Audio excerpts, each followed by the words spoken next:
met Mrs. Zodie Johnson on Mother's Day. The night before, I had been at a party and I met a guy who was really cool, really handsome, and we danced and we danced and we danced. We had connected on a vibe that was just so not Detroit, and we later found out that we were both recent graduates from Oklahoma universities. So he asked me for my phone number. I gave him my phone number, seeing that he was kind of Oklahoma and all. And we'd actually gone to college about maybe 20, 30 minutes apart, but we never met each other in Oklahoma. So Mother's Day afternoon, we're riding around looking at the city. I'm getting used to being a Detroiter, a country girl in the big city now. And he took me to meet his mother. And I was thinking, this is really strange. Some strange guy is going to invite me to go home with him to see his mother on Mother's Day. Well, she was nice. She was exceptional. And we talked and we chatted. And now that I know her, I actually think she was interviewing me and she was really, really checking me out. But I just went along with it because I'm pretty gabby myself, and we had a great time. I saw her a few more times after Mother's Day, and she had, by spring, she had her son ask me if I would teach for her in summer school at her school. And usually I would just jump at the chance to make some extra money, especially in the summer. But this was going to be my first summer back home after moving to Detroit. So I went by her school to visit and tell her that no, unfortunately, I was unable to work that summer because I had promised my parents I would come home. So when I went to her office, it was a long time before she talked to me about summer school. She escorted me all over her campus, and I went to rooms and I was honestly amazed. There were first graders just sitting reading a book, and the teacher called one over to come over to where we were standing. And this kid opens up this book. I don't remember what it was, but he just was reading just like he'd been reading for the last 10 years, and I was amazed. Went to another classroom, saw fourth graders interacting with the teachers, and they were talking about scientific principles that I didn't even know anything about. And I told her I was so sorry I couldn't teach for her that summer, but I promised her I would come in the next summer and I would teach with her.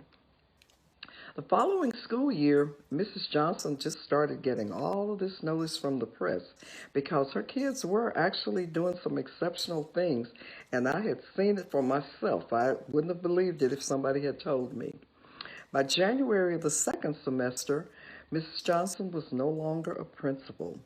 And when I went to visit her to talk about work in summer school, she was in the superintendent's office, had some plush digs, and she had been promoted to run or be in charge of one of the regions at the time. Detroit was divided into regions, and she was on a region, she was going to be over a region on the far east side. And boy, boy, boy, when she got over, there was a new sheriff in town.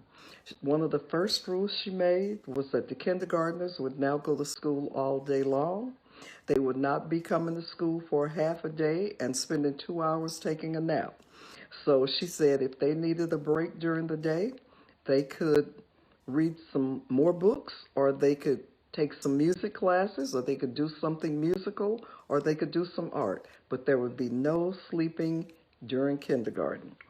She demanded that the teachers not lower their expectations and teach down to these underprivileged and economically disadvantaged children.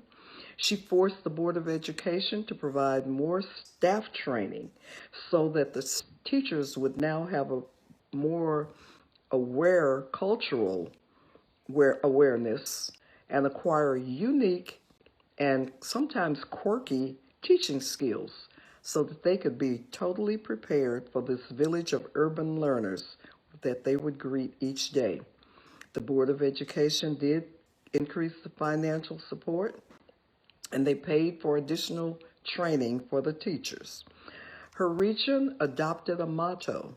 Her motto was, "What we believe, we can achieve with what did they say? What we believe we can achieve with hard work and dedication, and that they did. Achieve they did.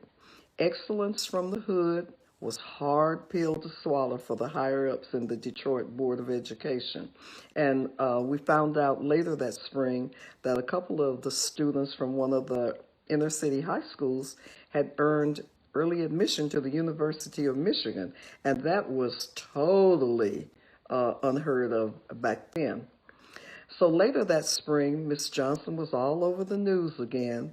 This time, we found out the state of Michigan was just not having it. The fact that these kids had scored so high on the MEAP, which is the Michigan Educational Assessment Program. And they were just insisting that these kids be tested over with state monitors. And Miss Johnson did not want that to happen at first, but then I think they had to go to court, and eventually she backed down and said, well, okay, test them. But the teachers were allowed to administer the tests because they had good communication, and they knew the kids wouldn't be extremely nervous if they were teaching or being monitored by some strangers. So each room did have an auditor. Each classroom had an auditor, but from the state of Michigan. But the kids soared. They even did better than they had done before the first time. And they couldn't believe that this had happened in urban Detroit. By the end of the school year, I had married and was now expecting a child. But as I had promised Mrs. Johnson, I would work now in one of her schools. So I went to a little elementary school on the far east side of Detroit. And as always, she took great pride in what we were doing, and she challenged me to create a curriculum, and we called it Reading with Rhythm. And these little kids did read and have some rhythm. They rhythmed their little butts off. But aptly, I must say, the staff had named Mrs. Johnson Stress because she put so much pressure on for excellence in this education. And there was a lot of stress going on. And stress being a Detroit undercover operation, stop the robberies and enjoy safe streets.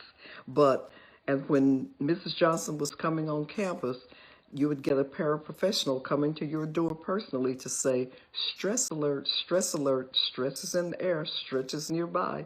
That meant Mrs. Johnson was coming in, maybe with auditors, maybe with other superintendents to view all the things that were going on in school. By the end of the summer, the people finally figured out that the pregnant lady, music teacher, was actually Mrs. Johnson's daughter-in-law. One of the teachers came up to me on the last day of school and said, if I had any idea that you were Zodie Johnson's relative, there's no way I would have talked to you. And I was saying, oh, wow. And she said, but you know what? You are really cool because you must not have ever told her anything we said, and much less that we called her stress, because we all still have jobs and we're looking forward to coming back next year. Mrs. Johnson had strength like a pit bull, protecting its young minds from those who would destroy their self-worth. She had a relentless determination that every child would be allowed access to a wonderful world-class education. Mrs. Johnson was strong on the playing field when she was at school, but she was sweet as sweet tea when you met her on the weekends, and she was actually my mother-in-law, a tribute to Zodie A. Johnson.